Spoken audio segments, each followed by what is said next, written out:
All right, Trouble, tell us about your upbringing and what really made you fall into the love of the game of basketball. But my upbringing, man, was first of all my family. You know what I'm saying? My uncle Fatty Taylor played in the league for 9 years. My uncle Rodney Wright, Hall of Fame Howard, all-time assist leading scorer. I mean, assist leader. And my uncle Mike, man, a lot of people didn't get a chance to see my man play, but that's who I idoled growing up. You know, when Bad Boy, he was on Anthony Jones' team in '81 with Dunbar, and I just ended up moving out to Denver with my uncle Fatty. You know, a lot of things didn't work out for him, but that's who I always idolized, looked up to. You know, other than my other family members, and just growing up in the Benton Park area, you know what I'm saying? Henderson Mosley, three scholar athlete, rest in peace. A lot of guys just ran away, man. Carl Samuels, the Boston coach, who was my godfather, rest in peace. A lot of people, just if you can picture Benton Park, like I walk out my apartment building, basketball court right there. Had no choice. Then you might walk outside and you see the kids be playing throw up tackle, might be playing strikeout. So we had a lot of three sport guys. And my father was very well known in the Benton Park and Eastgate area. You know what I'm saying? Just me, just being the youngest out of my mother's children, and just seeing a lot, man. Just walking the court and Benton Park had the little courts and the big courts back in the day. JV involved. Yeah, so we just flopping, we just watching the big guys play, and then we had the gym. You know what I'm saying? So we just was just you had to do something. It wasn't no just growing up around Benton Park and you ain't playing no sports. Mm-hmm. You know what I'm saying? You gonna play these sports, you can go to Harris Elementary, Fletcher Johnson, whatever, you playing some sports though. You gonna Benton Park rec and all that. And I just saw so much, man, growing up as being the youngest child, growing up in the household, always just was the one that ain't know what was going on. Mm-hmm. Like my sisters Trace and Curt, you know what I'm saying, my brother Charles, I didn't experience and see the things that they seen, and I had plenty of father figures, meaning like my uncles were my father figures. Not saying that my actual biological father wasn't, but I just seen so much crazy stuff going around, in the household. I ain't understand until I was older. You know what I'm saying? And you always get to a point where you say you'll never, older people tell you, you'll never understand till you get a certain age, then you'll know. But, you know, once I got a certain age, I just started like thinking and just seeing stuff that was hidden from me, from my family, meaning just seeing my mother and father struggle through a relationship. Just seeing him go through alcoholism and abuse, you know what I'm saying, and things not going right with him and my mom. I was actually the only one in the household that really actually at that time liked my father because I didn't know nothing about that. You know what I'm saying? I didn't know the other side of it. I didn't know what was going on. I'm looking at like, man, they know, I mean, they looking at dad like he crazy. But I was so young to the fact and what nobody schooling me was going on, which I think was a great job, great parenting job for my mother, from my siblings, just let me know like you don't need to know what's going on. And when my dad had a big fallout, like when I got older, once I started understanding like what him and my mom was going through or what he was putting her through and all that. And then because it made me a different type of animal also. And what age was that? That was like around like 9, 10. Everything was going on. I was like 4 or 5. I didn't know what was going on. But, I'm starting to see stuff, like, okay, well, this is, guys ran away, like, man, dad, you know what I'm saying? And then I just got older, and I definitely have a special place of forgiveness, for everybody wrongdoing. It don't matter because he been through a lot, you know what I'm saying? And he clean for 20 something years now. You know what I'm saying? And it made my life at peace. You know what I'm saying? Like You know, we still go through our little whatever, but at the same time, I didn't know. I had no clue what was going on back then. This is like, you know, like, man, why everybody ain't messing with dad? You know what I'm saying? Like my grandmother, nobody. Like, what he doing? I ain't know. You know what I'm saying? I'm like, shit, I don't know what's going on. So that made me strong, you know, just to let me just be me. Let me separate myself. Right. I'm getting home. I'm 12 years old, getting home at 9. I ain't hanging out. I'm on the basketball court. You know, I'm just trying to find a special place for me because at that time my brother gone and play high school ball, my sister and them. I don't know what's going You're a on. baby in I don't So that's know. fueling you. That's getting me that, like, look, this all I got. Right. You know what I'm saying? I got to do something real good for me to just get myself together and my thoughts together and have a better relationship with my family. Gotcha. So that fuel roll into Coolidge. So let's talk about Coolidge and your time at Coolidge. Well, I only spent 1 year at Coolidge. So I went, that's a great question because I left Kelly Miller, you know what I'm saying, on the great tutelage from Dickie Wells, my coach, rest in peace. You know what I'm saying? Myself and Irk Singletary were just talking about it the other night on the impact he had, just not on the court, just off the court. Mm-hmm. So it was mandatory. I had to go to Kelly Miller. My whole family went to Kelly Miller. And I left Kelly Miller. So back then, they recruiting Dunbar, Coolidge, and it was something about Coolidge. I just wanted to go to Coolidge. You know, that's my school. Mom's wasn't having it. Nah, because everything worked out well for my brother. He went from Kelly Miller to H.D. Woodson and got cut his 10th grade year. Wow, Mr. George yeah. So I think that kind of triggered a lot. Gotcha. You know, like a lot. So you know what what I'm saying? Yeah, she like, you can take the same path. But a lot of people know me and my brother was two totally different people. Mm-hmm. Like right now today, people can't believe that we got the same mother and father. But went to Mac in my 10th grade year. And you know, back then, junior high school, you come to 9th grade, you going to 10th. Well, I'm like, I can't, this ain't me. You know what I'm saying? How did you know it wasn't you? What about Mackin wasn't trouble? Dress code, no females. I'm gonna keep it real. You know what I'm saying? Just totally different. Okay. You know what I'm saying? Lunchtime was different. You know, but and then you think back, you know, say if you knew what you knew back then, you know what I'm saying, I probably would have appreciated my mom's decision a little more versus to still questioning that sometimes. You know, like I'm a public school guy. Could have went straight to Coolidge out of Kelly Miller and maybe did something special, but at the same time, you look back and say, could have did the same thing where you at. You know, so I never look at that like it's a downfall or downplay in my life, or I'm not second guessing my mom's decision for wanting me to go there because it worked out so great for my brother. Right. So when did you know you was a trouble, you was a problem in high school? When did you know, okay, I'm special? I knew that when I was playing with St. Luke's basketball team. CYO back in the day was pretty big. And my coach put me out of practice and was like, we can't replace your talent, but we can replace a roster spot because we're not here just to win games. We're here to raise young men. And my coach, John Qualls, told me that one day, you know, at CYO. And CYO back then to me, I didn't take advantage of it. It was secondary to me because I was playing against better guys, you know, back then. But not to knock on CYO because CYO had, you know, these bad boys playing Lawrence Moulton, Irk White. I mean, a lot of bad guys played, you know, CYO ball. I just was that rec ball guy before the AAU, you know. So I wanted to go play against Kenilworth and Benestad and all them coming out my neighborhood because you got Benning East Cape. We merged. We gonna take over this whole War 7.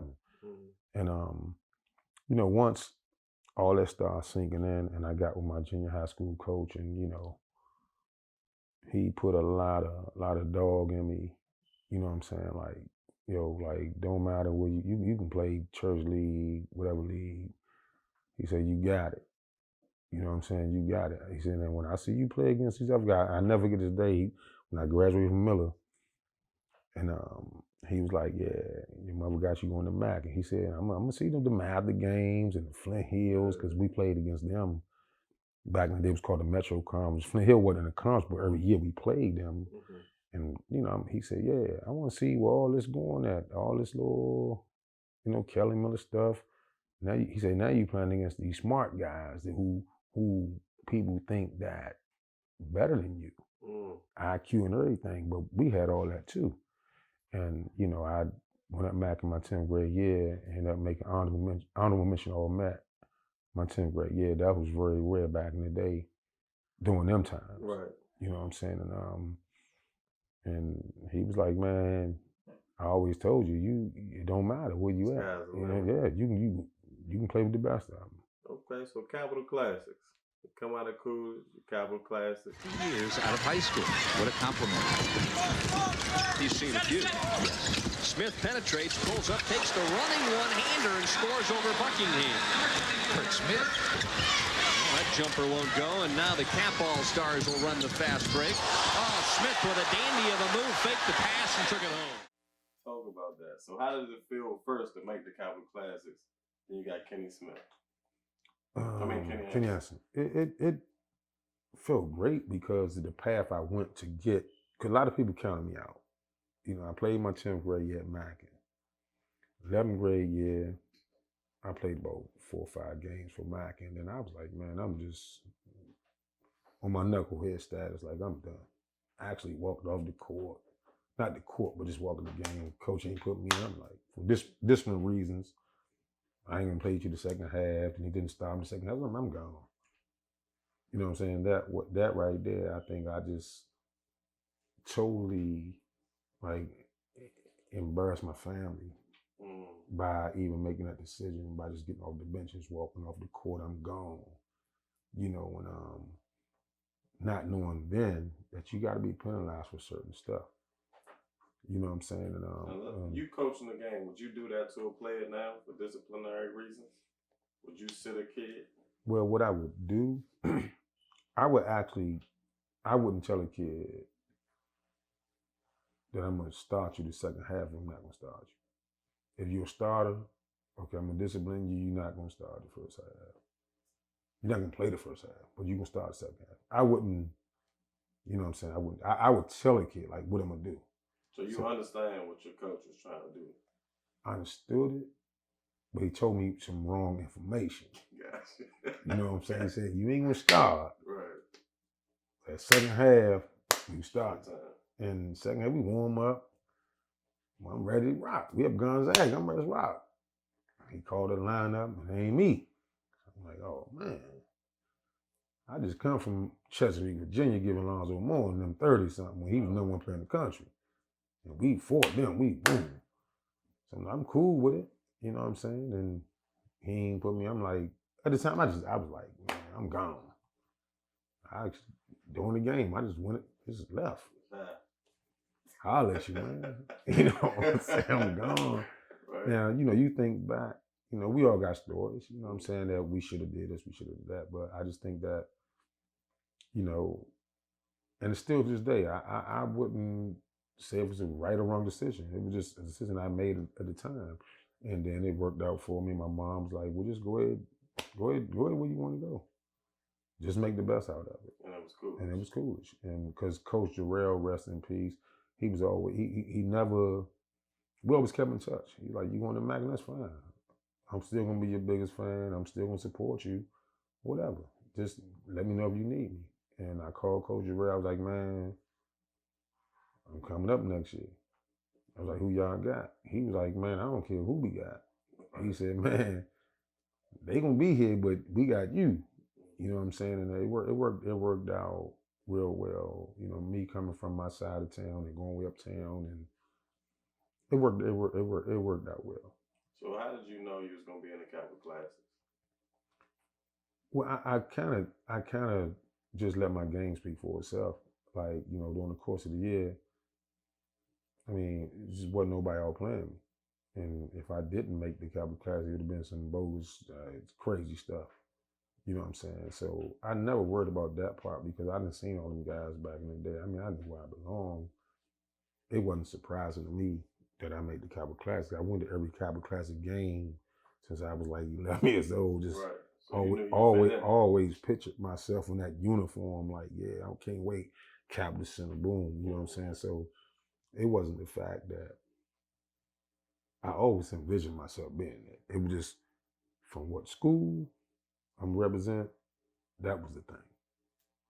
So they had you matched up against Kenny Anderson, New York legend. Mm-hmm. What was your mindset coming into the game? It was a simple mindset, you know, like, I mean, nothing, Kenny bad boy, you know what I'm saying? Nothing taken away from him, but it was a simple mindset of me just going out my apartment building, Benton Park, just playing against, you know, guys that ran away guys every day. You know what I'm saying? Just going down and watch, you know what I'm saying? Just playing against guys I knew every day. So it was just playing basketball. Neighborhood basketball to me. And the lights were different. You know, the light definitely was different. They looked like what? It was just a stage I couldn't wait to perform on. Right. You know, I mean, it just happened. You know, the basketball wasn't slippery, shoes was grippy, floor was like, you know, you make that little noise on the floor. I'm like, yeah, I just knew I belonged. That's all. But I just wasn't getting that recognition because I set that 11th grade year out. Right. If I would have played that whole 11th grade year, that'd have been a whole different story. So was that a chip on your shoulder coming into the game? Like, I belong here? It wasn't really a chip on my shoulder because I think the people knew, you know what I'm saying, that I belong. It was just they didn't think that I was going to get my attitude together to last that long, to finish a senior year and actually play, because there was so many rumors going around that this kid don't want to do this, or he got a bad attitude, or he's not coachable and all that. So I just had to prove them wrong. So was that where the nickname Trouble came from? No, the nickname Trouble was Miles crazy, man. We were Georgetown, the Ken League, and he was, I didn't know what was going on after the game. I gave you that number, Trouble. You know what I'm saying? Like, you get caught in the ISO, you in trouble, but you know what I'm saying? But, you know, I'm not going to sit up there and say that I was the greatest kid in the world, but I always had some type of chip on my shoulder to let people know that I'm not as bad as what people think I am. So coming out of the Cowboy Classics, you got the best of Kenny Anderson. Georgetown is rumors. Are you all right? Yeah, I'm all the way good. I'm all the way good. Georgetown is the rumors. Mm-hmm. What happened? Watch Curt Smith here. Maybe a Hoya one of these days. Nice fake look at that he had as the fans here see the instant replay. Malcolm Mackey in for the U.S. All-Stars. And Jamal Faulkner.